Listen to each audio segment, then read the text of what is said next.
దేవుని నామమునకు స్తోత్రము కలుగునుగాక.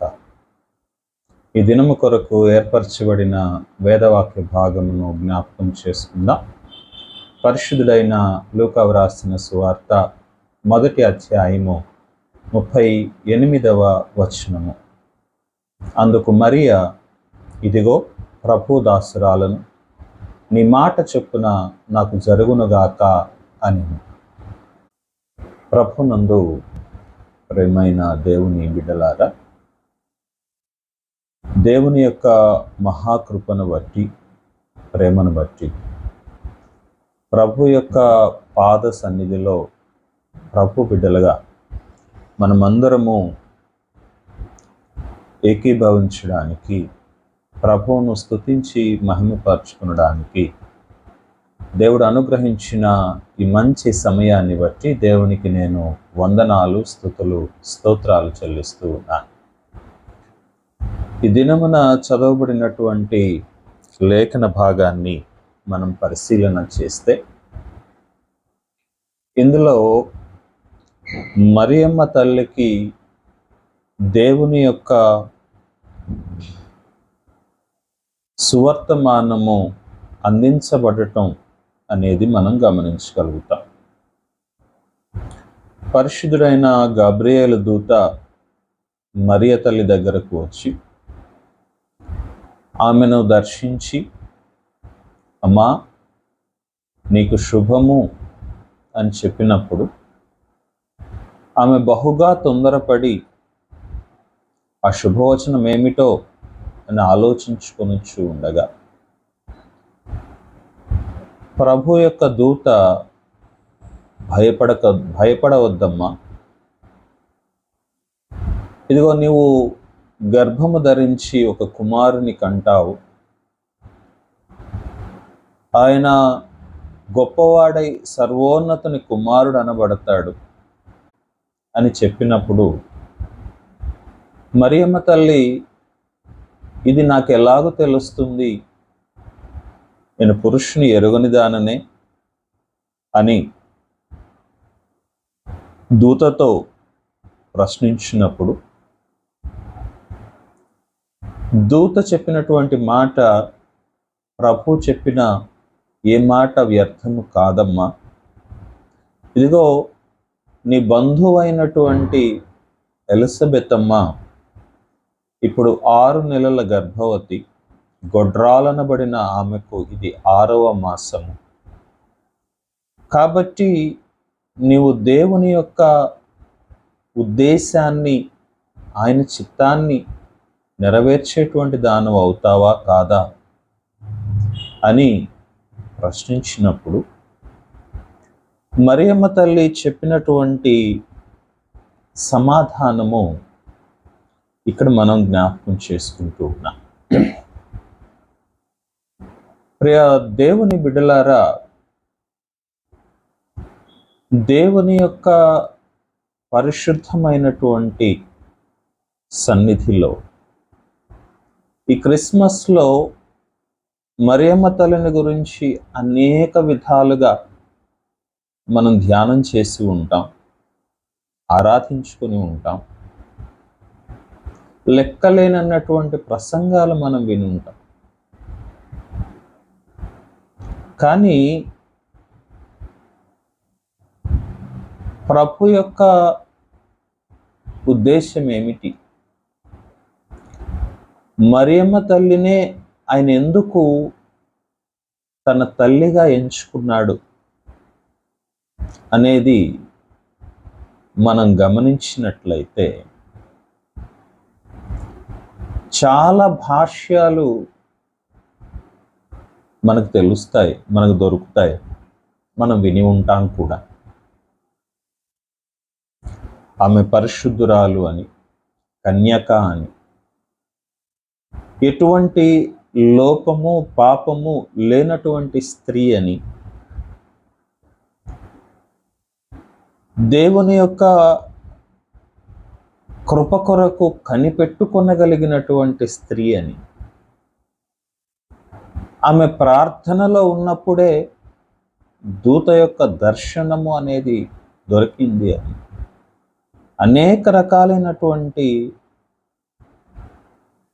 భాషణలు, ఉపదేశాలు విని ఉంటాం.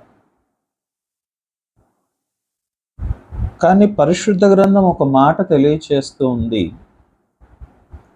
మనుష్యులలో గొప్పగా ఎంచబడినది దేవుని దృష్టికి విలువ లేనిది అని పరిశుద్ధ గ్రంథమే మనకు సాక్ష్యం ఇస్తుంది. అంటే ఏదైతే మనం ఆలోచన చేస్తూ ఉన్నామో, ఏదైతే మనం మరియ యొక్క ఘనతలు అని చెప్పుకుంటూ ఉన్నామో, వాటిని చూసి మాత్రమే ప్రభు ఆమెను ఎంపిక చేసుకున్నాడా, లేక దేవుని దృష్టిలో ఇంకేదైనా ఆధిక్యత, ఇంకేదైనా గొప్ప ధన్యత మరియమ్మ తల్లి కలిగి ఉన్నదా? ఈ మధ్యకాలంలో మనం గమనిస్తే చాలామంది గొప్ప గొప్ప సేవకులు కూడా చెప్పేటువంటి మాట ఏమిటంటే, దూత మరియమ్మ తల్లిని గద్దించింది, ఇది నాకెలాగూ తెలియను అనగానే, ఇదిగో దేవుడు చెప్పిన ఏ మాట నిరర్థకము కాదు అని గద్దించింది అనేటువంటి భాష్యం కూడా మనకు కనబడుతుంది. ప్రియ దేవుని బిడ్డలారా,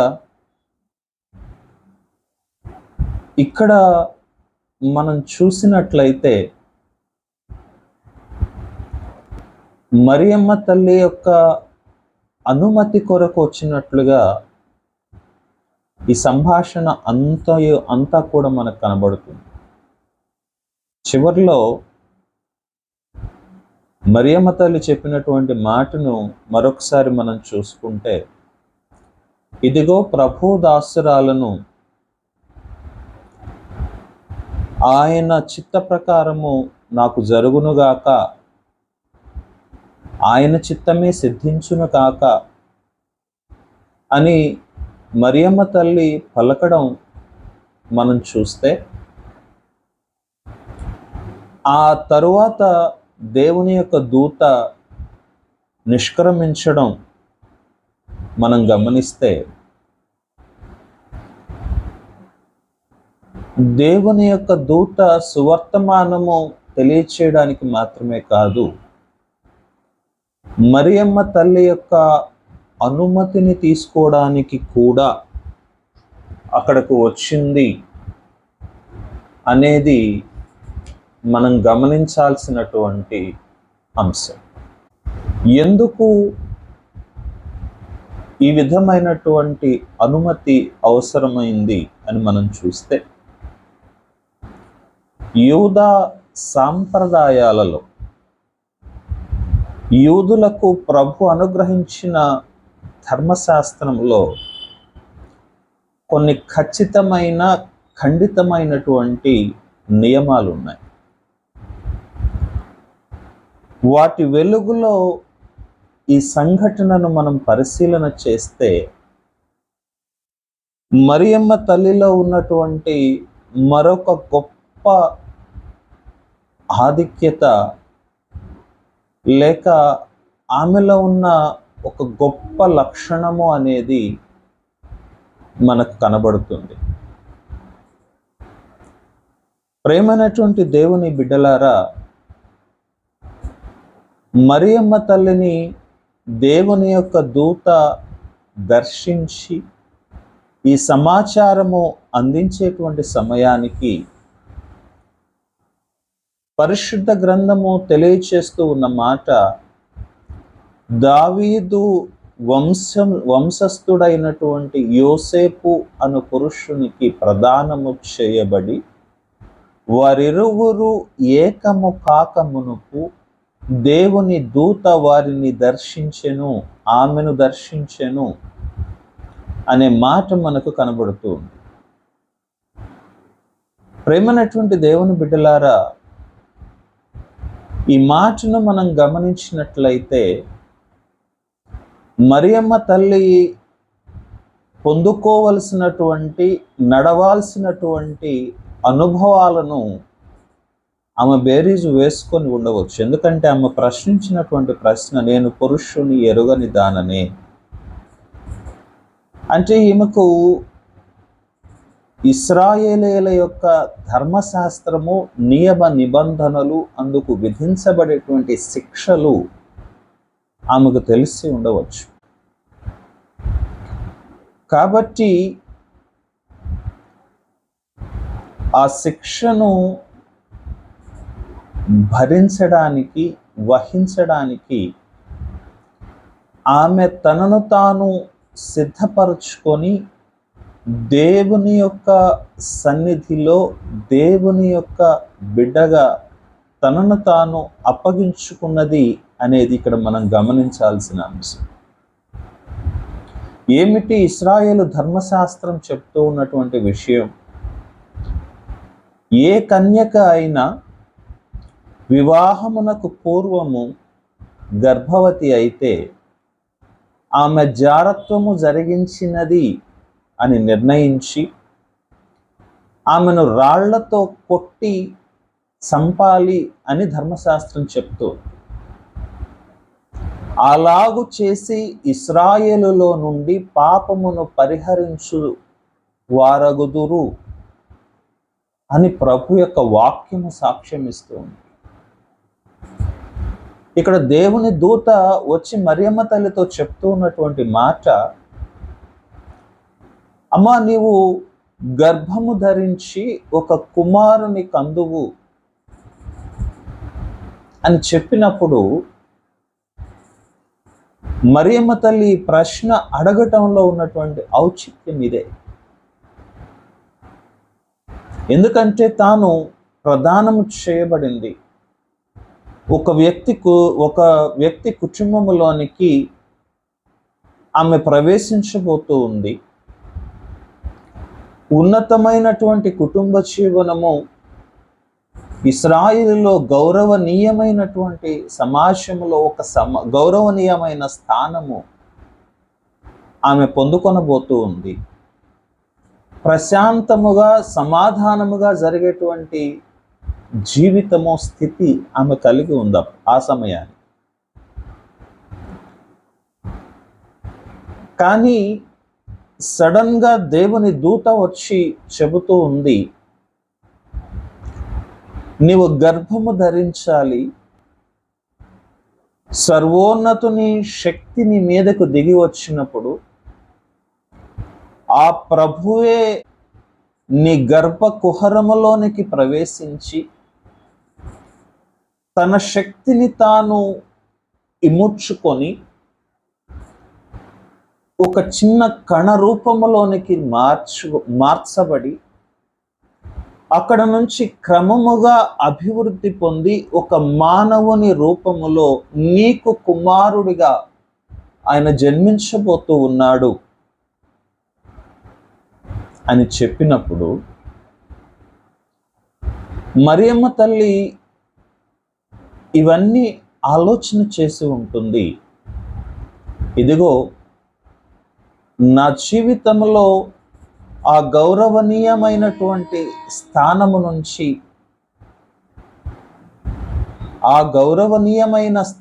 నుంచి, స్థితి నుంచి నన్ను నేను డైవర్ట్ చేసుకొని కష్టతరమైన, శ్రమాపూరితమైనటువంటి అనుభవాల్లోంచి ప్రయాణం చేయాలి అనేది ఆమెకు అర్థమైంది.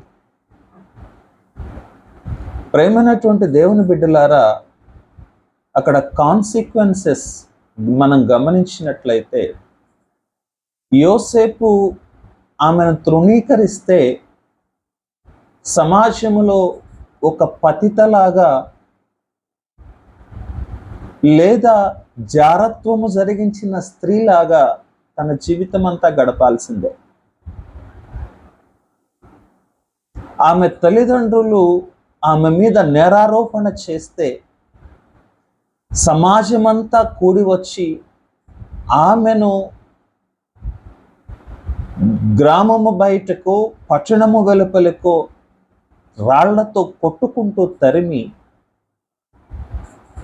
ఆ పట్టణము వెలుపల రాళ్లతో కొట్టి కొట్టి కొట్టి చంపేటువంటి పరిస్థితి.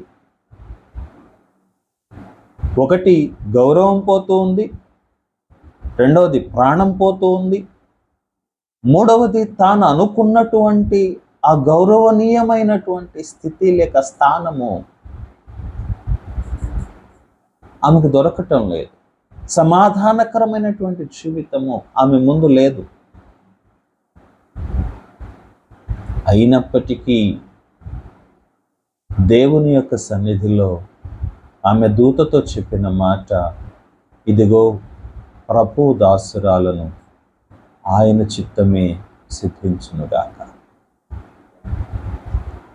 ఇది అర్థం కావడానికి ఒక చిన్న ఉదాహరణ మీకు జ్ఞాపకం చేస్తాను.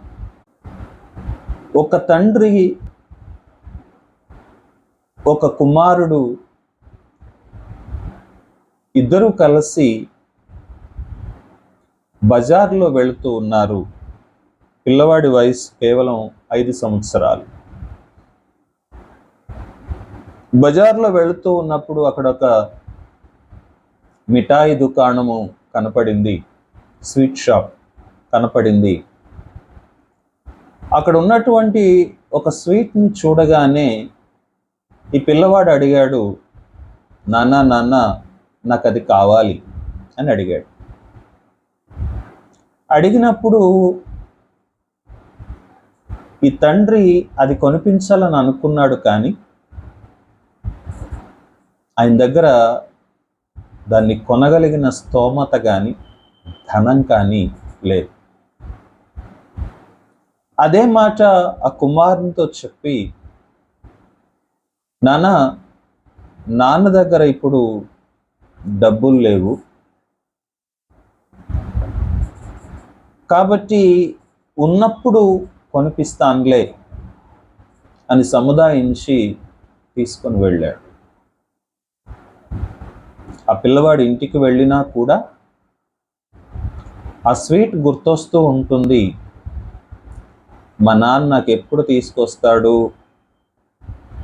నాకు ఎప్పుడు అది తీసుకొచ్చి ఇస్తాడు అని ఆశగా ఎదురు చూస్తాడు. అదే పిల్లవాడు పెరిగాడు, సుమారుగా 15 సంవత్సరాల వయసుకు వచ్చాడు.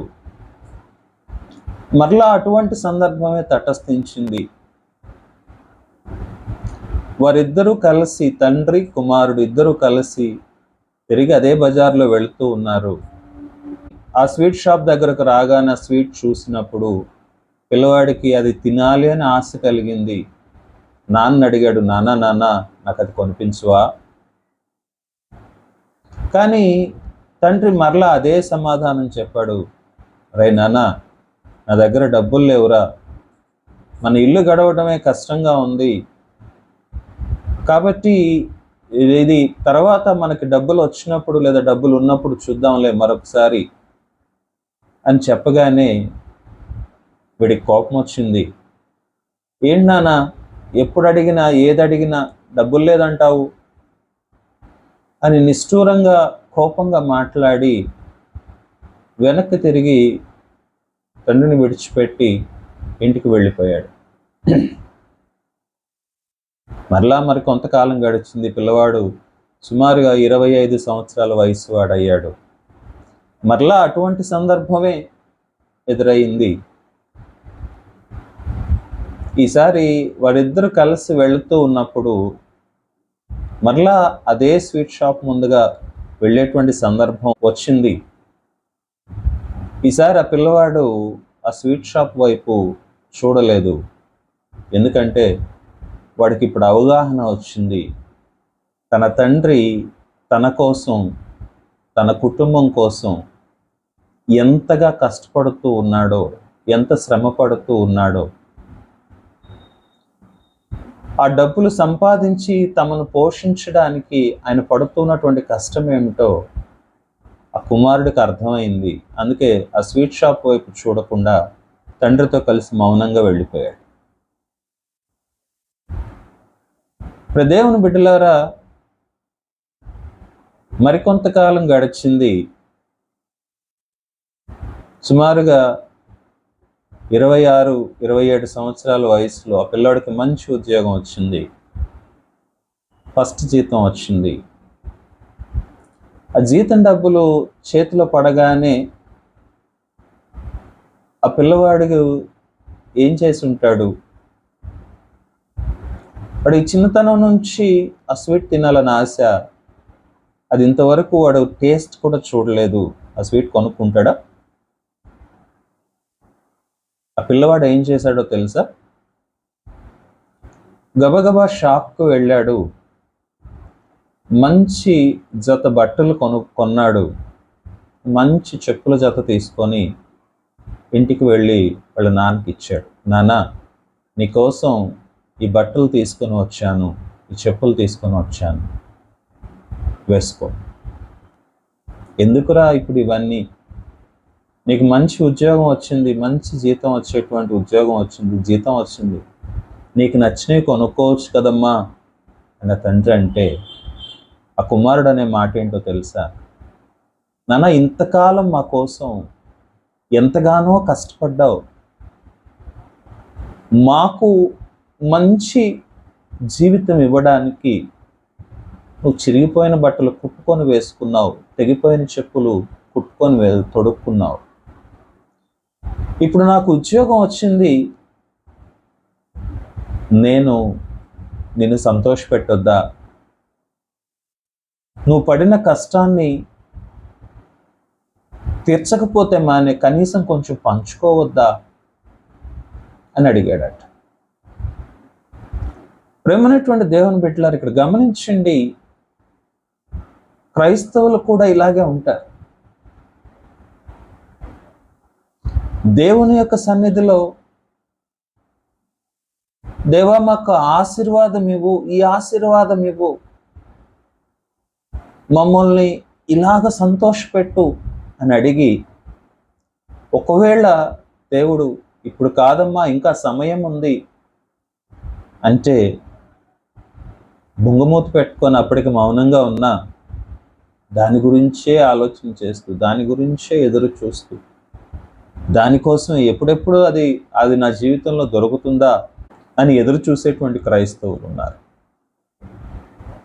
మరికొంతమంది క్రైస్తవులు, నేను ఎంతకాలం ప్రార్థన చేసినా ఇంతే, దేవుడు నాకు సమాధానం ఇవ్వడు, దేవుడు నన్ను పట్టించుకోడు, నేను దేవుడికి అవసరం లేదు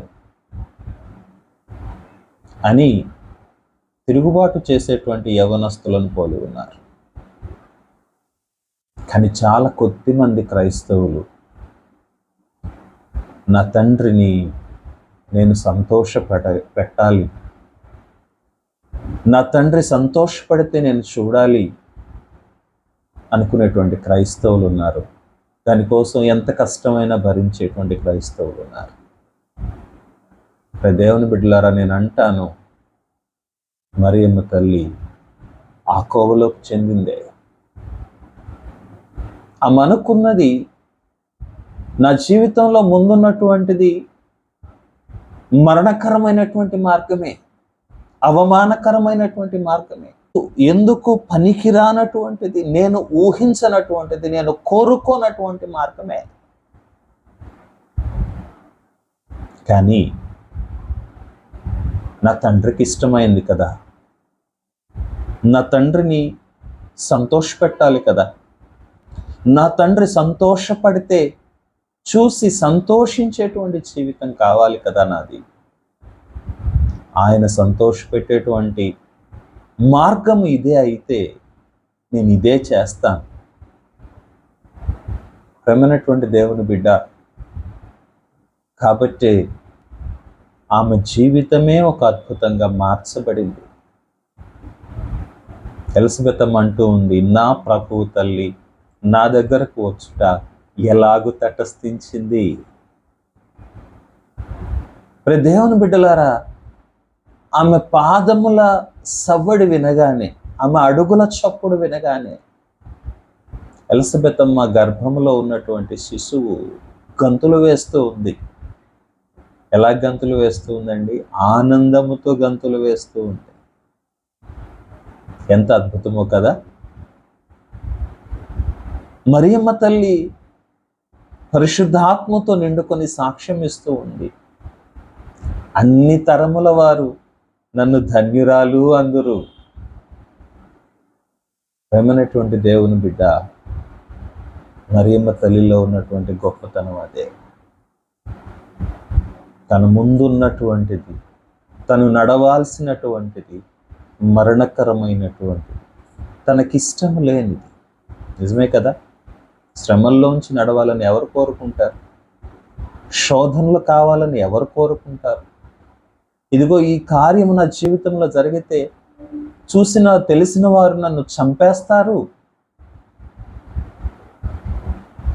అని తెలిసిన తర్వాత కూడా ఎవరు కావాలనుకుంటారు? కానీ మరియమ్మ తల్లి కావాలి అని కోరుకుంది. ఎందుకంటే అది నా తండ్రికి ఇష్టమైనటువంటిది, అది నా తండ్రికి ఆనందాన్ని ఇచ్చేటువంటిది. ఆయన చేసే ఆ గొప్ప రక్షణ కార్యమును ఇదిగో నేను కూడా ఒక భాగం అవ్వాలని ఆ తండ్రి ఆశపడుతూ ఉన్నాడు. ఇదిగో నేను కూడా దానిలో భాగం. ప్రేమైనటువంటి దేవుని బిడ్డలారా, ఈరోజు ఆలోచన చేద్దాం. నా జీవితంలో అనేక సందర్భాల్లో, అనేక సమయాల్లో మనం అనుకుంటాం, అయ్యో నా జీవితంలో ఈ అనుభవాల గుండా ఎందుకు ప్రయాణం చేయాలి? ఈ అవమానాల గుండా నేను ఎందుకు ప్రయాణం చేయాలి?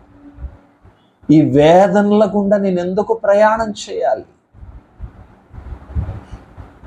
దేవుని బిడ్డ, ఎప్పుడైనా ఎందుకు అనే ప్రశ్నను తీసివేసి, దేవా ఇది నీ చిత్తమా? నీ చిత్త ప్రకారమే నన్ను నడిపించయ్యా అని ప్రార్థన చేసావా? దేవుని బిడ్డ, వాక్యము జ్ఞాపకం చేస్తూ ఉంది. ఆ ప్రార్థన నీ జీవితంలో ఉంటే దేవుడు నిన్నే ఒక అద్భుతంగా మార్చబోతూ ఉన్నాడు. దేవుడు నిన్నే ఒక అద్భుతంగా మార్చి ఈ లోకానికి చూపించబోతూ ఉన్నాడు. ఎందుకంటే ఆయన తండ్రి కదా. నీ తల్లి నిన్ను మరచినను నేను నిన్ను మరువను అని వాగ్దానం చేసిన వాడు కదా. చూడుము, నా అరచేతులలోనే నిన్ను చెక్కుకొని ఉన్నాను అని చెప్పినవాడు కదా.